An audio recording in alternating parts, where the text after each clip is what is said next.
100x in 10 years. AMD powers every gaming console on Earth. Yet gaming is their smallest business. They fired their own factories, and there's a $49 billion acquisition nobody talks about. This is how AMD makes money. $26 billion. AMD's annual revenue from four very different businesses. Data center, $12.6 billion, almost half the company. Server chips and AI accelerators sold to the biggest names in tech. 3 years ago, this number was a third of what it is today. Client, $7.1 billion. Ryzen processors in laptops and desktops, 28% of revenue, then the two segments in decline. Embedded, $3.6 billion. And yes, that's the $49 billion acquisition we mentioned. Gaming, $2.6 billion. Every console, every handheld, down 58% this year. Half of AMD's money now comes from data centers. 5 years ago, it was barely a quarter. The center of gravity has completely shifted. Let's start where the real money is. AMD's data center segment brought in $12.6 billion last year. It nearly doubled. And it runs on two products. First, EPYC server processors. The CPUs that power cloud computing. Microsoft Azure, Google Cloud, Amazon, Oracle. Every major cloud runs EPYC. A few years ago, Intel outsold AMD 9-1 in servers, 9-1. Today, that ratio is 2-1. AMD holds 34% of server revenue, and their newest chip packs 192 cores into a single processor. But the real story is the second product, Instinct MI300X, AMD's AI GPU. This chip went from $0 to $5 billion in revenue in a single year, the fastest product ramp in AMD history. It carries 192 gigabytes of memory, more than double NVIDIA's H100, and it costs $15,000. NVIDIA charges $25,000. Microsoft, Meta, Oracle, IBM, they're all buying. Now, NVIDIA still controls 87% of the AI chip market. AMD has a sliver, but that sliver went from nothing to $5 billion in 12 months. AMD's second biggest business, $7 billion, is Ryzen processors, the chips inside laptops and desktops. For decades, Intel dominated this market completely. AMD was an afterthought. Today, Intel outsells AMD 2-1. That sounds like a lot. Until you realize it used to be 9-1, AMD has tripled its market share. And with new Ryzen AI chips, built-in AI processors that Microsoft now requires for Copilot features, AMD is pushing into a market that didn't exist 2 years ago. Now, gaming. AMD powers every major gaming console on the planet. PlayStation 5, Xbox, Steam Deck, ROG Ally, over 100 million custom chips shipped. And yet, gaming revenue dropped 58% last year. It's now AMD's smallest segment. Why? Console cycle. The PS5 and Xbox launched in 2020. 5 years in, sales slow down. It happens every generation. But next generation Xbox, codenamed Project Helix, just confirmed a custom AMD chip.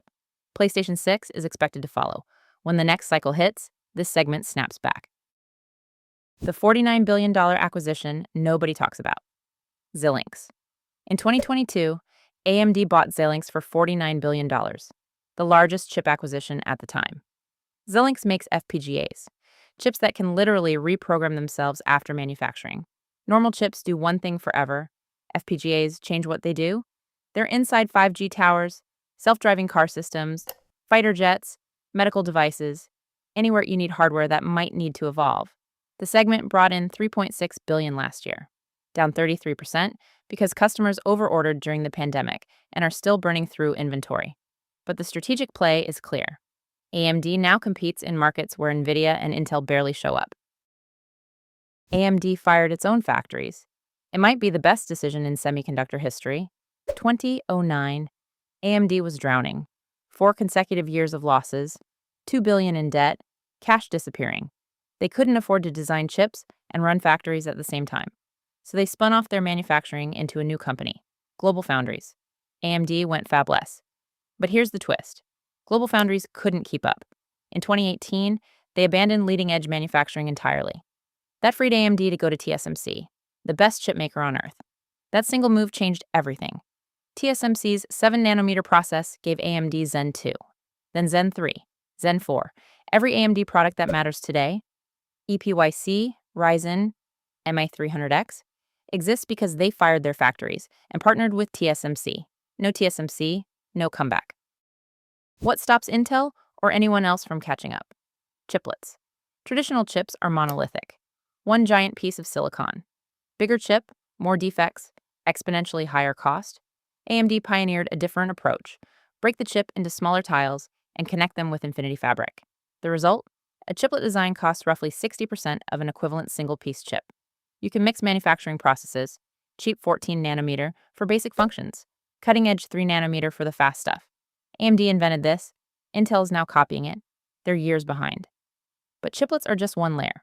AMD is the only company that makes CPUs, GPUs, DPUs, and FPGAs.